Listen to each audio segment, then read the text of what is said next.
আসসালামু আলাইকুম রহমতুল্লাহ ওবরাকাত। ইউসেফ বাংলাদেশ একটি স্বনামধন্য, অলাভজনক এবং বেসরকারি উন্নয়ন সংস্থা।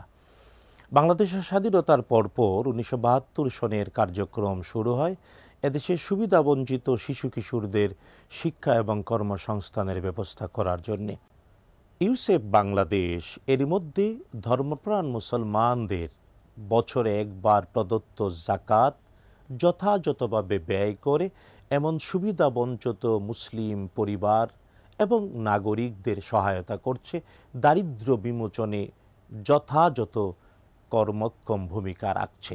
আর জাকাতের 8টা নির্ধারিত খাত আল্লাহ তাআলা স্পষ্ট করে ঘোষণা করেছেন 9 নম্বর সূরা আত-তাওবা এর 60 নম্বর আয়াত আল কারীমাতে। ইউসেফ বাংলাদেশ একটি শরিয়া কমিটি করেছে যাদের তত্ত্বাবধানে জাকাতের অর্থ যথাযথভাবে খরচ এবং বন্টন নিশ্চিত করা হবে।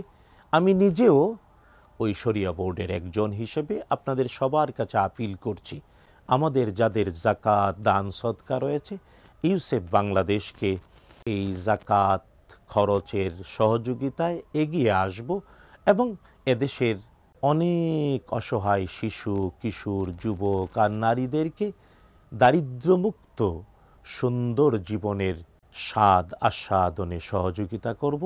মহান আল্লাহ আমাদের সবাইকে তৌফিক দিন, আমিন।